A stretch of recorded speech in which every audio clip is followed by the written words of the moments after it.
Hello दोस्तों, नमस्कार। साहित्य हिंदी ज्ञान में सभी दोस्तों का बहुत बहुत स्वागत है। तो पुनः हम इस सीरीज को आगे बढ़ा रहे हैं। ये पार्ट नंबर आपका 5th होगा। भाग नंबर क्या होगा? भाग नंबर आपका 5th होगा। इससे पहले मैंने वीडियो जो अपलोड किए हैं वो आप जाकर के प्लेलिस्ट में दिए गए हैं। आप जाकर के उसको अच्छे से 1 बार 2 बार 3 बार जितनी बार हो सके आप देख सकते हैं उसको। ठीक है। तो वीडियो सबसे बड़ी रिक्वेस्ट मेरी ये रहती है कि मेरे लिए मोटिवेशन ये होता है कि आप वीडियो को शेयर कर दिया करिए। चैनल अगर सब्सक्राइब नहीं किए हैं तो सब्सक्राइब कर लिया करिए। इससे मुझे मोटिवेशन मिलता है और मैं वीडियो बनाने के लिए प्रेरित हो जाता हूँ, मजबूर हो जाता हूँ। मुझे ये लगता है ये ऑडियंस के लिए मैं कितना अच्छा कर सकूँ और क्या से क्या करूँ, तो ये प्लान मेरे दिमाग में आता है। ठीक है। तो ये बात अगर बुरी न लगी हो तो please request to you all my guys. तो चलिए इसको हम आगे स्टार्ट करते हैं। तो इसमें दिया गया है, पहला पॉइंट है, तुमको पीड़ा में ढूंढा, तुम में ढूंढेगी पीड़ा, यह उक्ति किस रचनाकार की है? तो ये जो उक्ति दी हुई है ये महादेवी वर्मा जी की है। ठीक है। महादेवी वर्मा ये आपके ये मानी जाती हैं कवित्री और बहुत फेमस आपकी कवित्री हैं ये। अगला देखते हैं, महादेव वर्मा की रचनाएं दी है। यामा, आतीत के चलचित्र, ये कि यामा हो गई, आतीत के चलचित्र हो गया, निहार, नीरजा, रश्मि, दीपशिखा, सांदगीत, स्मृत की रेखाएं और श्रृंखला की कड़ियाँ, सप्तपर्णा, पथ के साथी। तो ये जो रचनाएं हैं ये महादेवी वर्मा जी की हैं और बहुत ज़्यादा रचनाएं। यामा पर इनको ज्ञानपीठ पुरस्कार मिला था। ठीक है। यामा पर इनको जो है ज्ञानपीठ पुरस्कार मिला था। ठीक है। तो ये चीज़ें हैं, आपको यहाँ पर याद रखना है और भी इससे संबंधित है। चलिए देखते हैं, पथ के साथी किस विधा की रचना है। मैंने विधाएं से संबंधित भी क्वेश्चन और रचनाओं संबंधित जो है क्वेश्चन आपको करवाया है। तो पथ के साथी किस विधा की रचना है, ये रेखाचित हो जाएगा। नेक्स्ट है, सुख दुख की भावावेशमयी अवस्था विशेष का गिने चुने शब्दों में स्वर साधना का उपयुक्त चित्रण कर देना ही गीत है। यह उक्त किस रचनाकार की है? तो ये महादेवी वर्मा जी ने ये इसकी स्टेटमेंट दी है। महादेवी वर्मा जी का ये क्या है? सुख दुख की भावावेशमयी अवस्था विशेष का गिने चुने शब्दों में स्वर साधना का उपयुक्त चित्रण कर देना ही गीत है। तो इन्होंने ये कहा था महादेवी वर्मा जी ने। और ये बहुत पूछी जाती है जो अगले आने वाली है, मैं नीर भरी दुख की बदली, ये का पंक्ति महादेवी वर्मा जी की है। आगे है, मोको कहाँ ढूंढे बंदे मैं तो तेरे पास में, यह उक्त किस संत की है?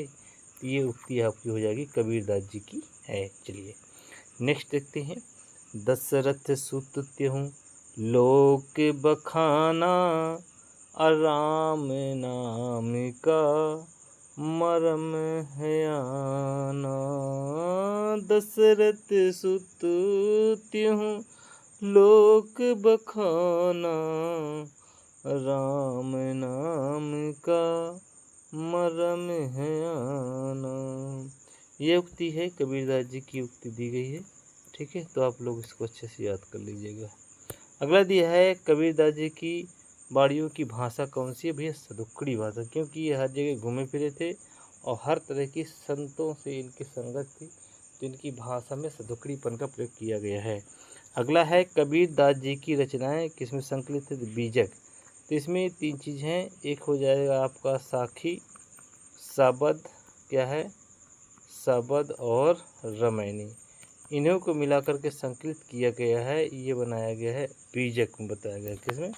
बीजक। नेक्स्ट देखते हैं, हित प्रीति से जो मिले तासो मिलिए धाई, है उक्त किस संत कवि की है? तो ये है आपकी कबीरदास जी की। किसकी? कबीरदास जी की। यशोधरा, कैकेयी, उर्मिला इत्यादि नारी पात्रों पर कविता लिखने वाले कवि इनमें से कौन है? तो मैथिली गुप्त जी हैं, ये आपको याद रखना है। नेक्स्ट है, मैथिली गुप्त जी इतिहासकार के उपेक्षित नारी पात्र किस पुस्तक में प्रतिष्ठित किए हैं? तो ये हो जाएगा आपका साकेत में। किसमें? साकेत में किए हैं मिश्र गुप्त जी ने इतिहासकार के सापेक्ष जो है नारीपात किस पुस्तक में साकेत। ठीक है, नेक्स्ट क्वेश्चन है मैथिली श्रेणीगुप्त जी की रचनाएं जयद्रथ वध, भारत भारती, रंग में भंग, साकेत, पंचवटी, ये जो रचनाएं हैं ये आपको याद रखना है, ये सारी एग्जाम में पूछी जाती हैं। अगला क्वेश्चन है कालिदास संबंधित क्वेश्चन है, कालिदास की रचनाएं कौन कौन सी हैं। इसमें देखिए कालिदास की रचनाएं जी है रघुवंशम दिया गया है, मेघदूतम दिया गया है और कुमार संभव दिया गया है, अभिज्ञान शकुंतलम। इतनी रचनाएं जो हैं ये कालिदास की। अंचल किस साहित्यकार का उपनाम है, तो ये रामेश्वर शुक्ल। किसका नाम है, रामेश्वर शुक्ल। अगला है किस पुस्तक में सूरदास के दृष्ट कुछ पदों का वर्णन मिलता है, तो साहित्य लहरी यानी श्रृंगार रस प्रधान ग्रंथ जो है ये साहित्य लहरी मिलता है। नेक्स्ट है सूरदास किसके शिष्य थे, तो बल्लभाचार्य जी के। किसके, बल्लभाचार्य जी के शिष्य से।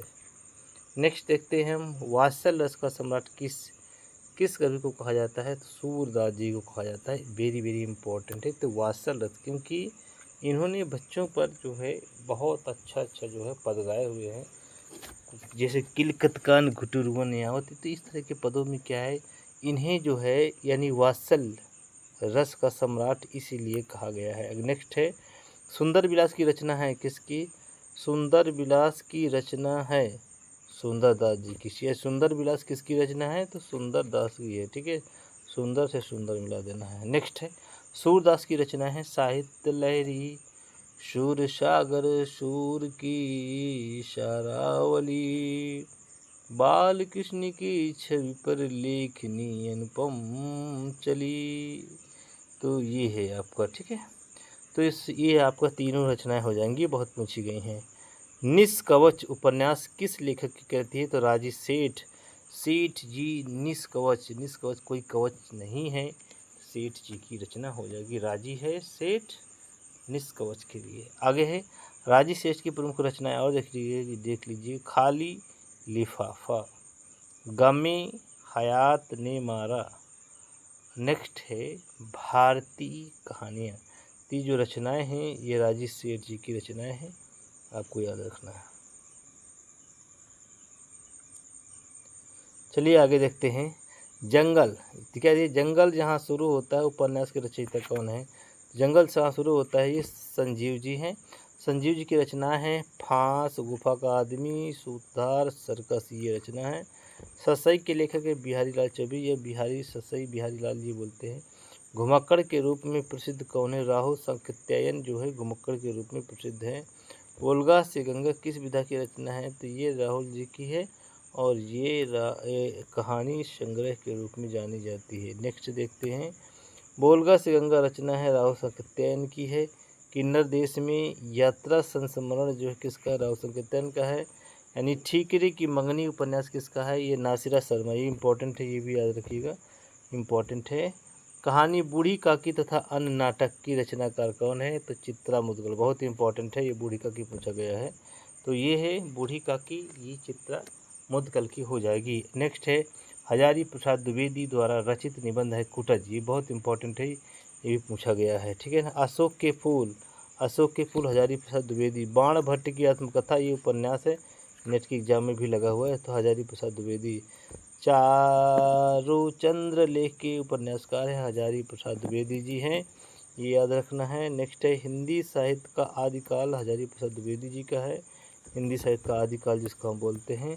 कादम्बरी किस लेखक की रचना है, तो ये बाण भट्ट की हो जाएगी। एक कहानी यह भी आत्मकथा मन्नू भंडारी की हो जाएगी। आपका बंटी मन्नू भंडारी है।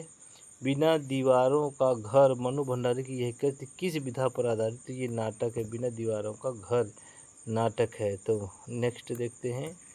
नेक्स्ट दिया है मन्नू भंडारी की प्रसिद्ध रचनाएं कौन कौन सी हैं, नई नौकरी, यही सच है, अकेली यही सच है, तो ये मन्नू भंडारी जी की रचनाएं हैं। नेक्स्ट है भगवती चरण वर्मा की प्रमुख रचनाएं। चित्रलेखा इंपॉर्टेंट है। पतन, ये भी इम्पोर्टेंट है। आखिरी दांव, रेखा, सब ही नचावत, राम गोसाई और टेढ़े मेढ़े रास्ते, ये भी है भैया, इनकी है भगवती चरण वर्मा जी की है।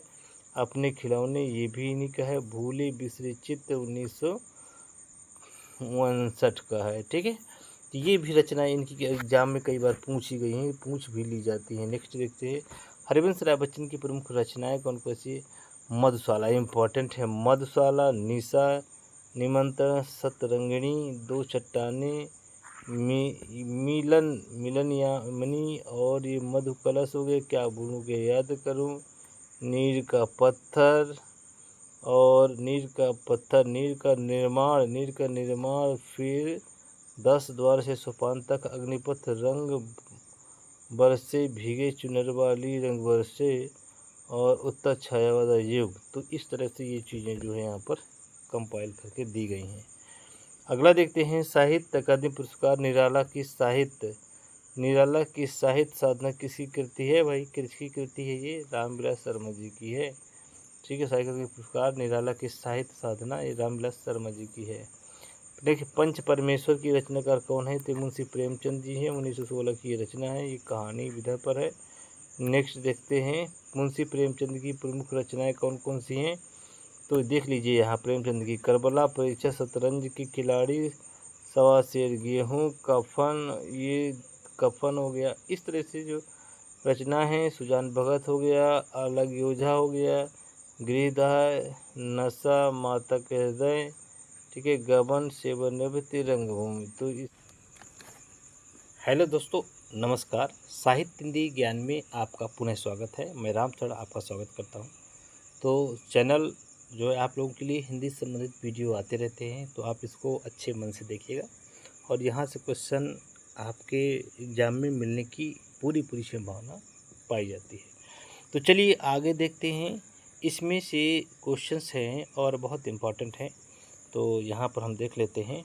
यहाँ पर दिया गया है, प्रेमचंद के पूर्व उपन्यास का नाम क्या है? प्रेमचंद के अपूर्ण उपन्यास क्या है? ये मंगल सूत्र है। देखिए, मंगल सूत्र को याद कर लेना है कि जैसे मंगल सूत्र होता है, टूट जाता है तो अपूर्ण होता है, पूरा हो ही नहीं पाता है, उसका जो लड़ी होती है वो निकल जाती है, या धागा टूट जाता है। तो इस तरह से हम याद कर सकते हैं कि जो अपूर्ण है वो मंगल सूत्र है।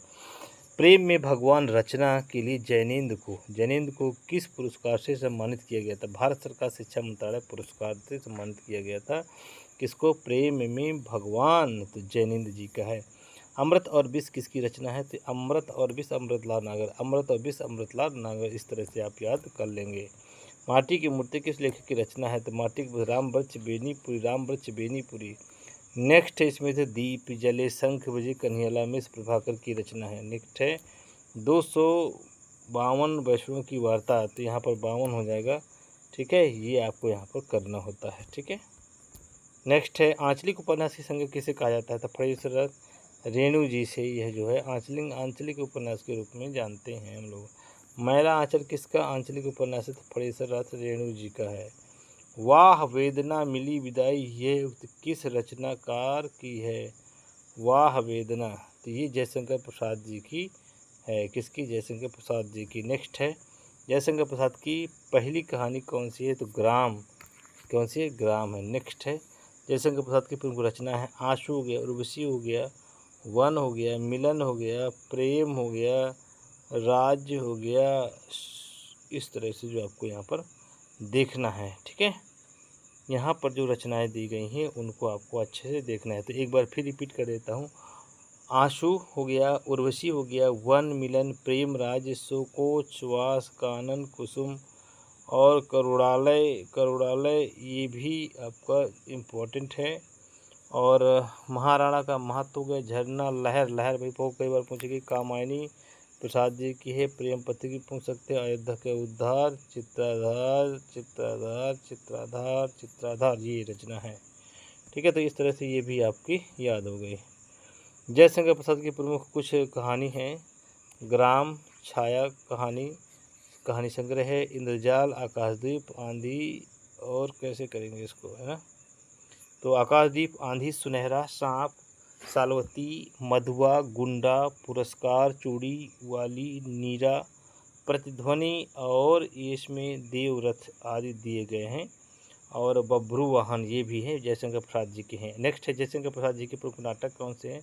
प्रायश्चित हो गया, जयश्री राजश्री हो गया, चंद्रगुप्त और अजातशत्रु हो गया, जन्मेजय का नाग यज्ञ हो गया, और ये कल्याणी प्रणय हो गया, स्कंदगुप्त करुणालय और सज्जन यहाँ पर यानी सज्जन कामना और विशाल एक घूंट ध्रुव स्वामी, ये सब दिए गए हैं आपके प्रसाद जी के रचनाकार इनके। नेक्स्ट दिया गया है कि जयशंकर प्रसाद के प्रमुख उपन्यास का कौन सा है। कंकाल तितली जयशंकर प्रसाद जी का है। इरावती आधा अधूरा एक उपन्यास है, ठीक है ये। और जयशंकर प्रसाद की कुछ प्रमुख एकांकी, एक घूंट के एकांकी दिया गया है, एक घूंट पी जाता है, ठीक है। तो कौन सा नाटक उपनिषद काल पर आधारित है। तो जन्मेजय का नाग यज्ञ दिया गया है। क्या है, जन्मेजय का नाग यज्ञ दिया गया है, ठीक है। ये चीज़ें आपके इसमें लागू होती हैं। तो चलिए, वीडियो अगर पसंद आया हो तो लाइक शेयर भी करना है आपको बीच बीच में, ठीक है। तो अगला देखते हैं यहाँ पर हम लोग, ठीक है। तो जयशंकर प्रसाद की प्रमुख जो एकांकी दी गई है, एक घूंट दी गई है। नेक्स्ट है कौन सा नाटक उपनिषद काल पर आधारित है। जन्मेजय का नाग यज्ञ हो गया, ठीक है। जन्मेजय का नाग यज्ञ हो गया। साहित्य, हिंदी साहित्य की लब्ध प्रतिष्ठित कृति कामायनी के रचनाकार कौन है, यहाँ पर बताइए। तो याद रखना है, कामायनी जयशंकर प्रसाद जी की है। हिमगिरी के उत्तुंग शिखर पर बैठ शिला की शीतल छां, ये पंक्ति किस काव्य की हैं, किस काव्य की हैं, किस काव्य की हैं, किस काव्य की हैं। तो ये भी आपको याद रखना पड़ेगा। हिमगिरी के उत्तुंग शिखर पर बैठ शिला की शीतल छां, ये पंक्तियाँ किस काव्य रचना से जुड़ी हुई हैं, ठीक है। तो ये आपका हो जाएगा कामायनी जयशंकर प्रसाद की हो जाएगी। काव्य आत्मा की संकलनात्मक अनुभूति है, ये कथन किसका है। जयशंकर प्रसाद जी का ये कथन है। किसका, प्रसाद जी का कथन है ये।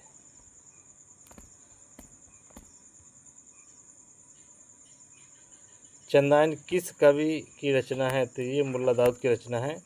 मुल्ला दाऊद कृत लोर कहा की भाषा कौन सी है, और वो वहाँ पर हो नहीं रहा, ठीक है। तो उसकी भाषा पर हम फोकस कर लेंगे, ठीक है। मुल्ला दाऊद जो है लोर कहा, ऐसे नाम उसको इंग्लिश में आ रहा है, ठीक है। ये चीज़ें हैं इसमें से। तो मृच्छकटिकम किसकी रचना है। तो ये शूद्र की रचना है। संगीत राज के रचयिता कौन है। राणा कुंभा है। और भी इस तरह के कई हैं, ठीक है। तो इसमें दिया गया है मृच्छकटिकम किसकी है, शूद्र की है। संगीत राज के रचयिता कौन है, राणा कुंभा है। पद्माकर किसकी रचना है, जायसी जी की रचना है। किसकी है, मलिक मोहम्मद जायसी जी की रचना है, ठीक है ना। ये और इसमें देखिएगा पद्मावत मलिक मोहम्मद जायसी हो गए। पद्मावत महाकाव्य कौन सी भाषा में लिखा गया है, कौन सी भाषा में ये लिखा गया है। तो अवधी भाषा हो जाएगी। प्रेम वाटिका के रचनाकार कौन है, रसखान है। दरबार यानी राग दरबार के लेखक कौन है, श्रीलाल शुक्ल जी हैं। वर्तमान की रचना कौन सी है, नाट्यशास्त्र है। और सितारे हिंद के लेखक का नाम क्या है। हिंद यानी सितारे हिंद जो है, ये आपका नाम बताना पड़ेगा यहाँ पर इसको, ठीक है। तो पद्मावत महाकाव्य कौन सी भाषा में, अवधी भाषा में। प्रेम वाटिका कौन है, रसखान है। राग दरबारी के लेखक श्रीलाल शुक्ल।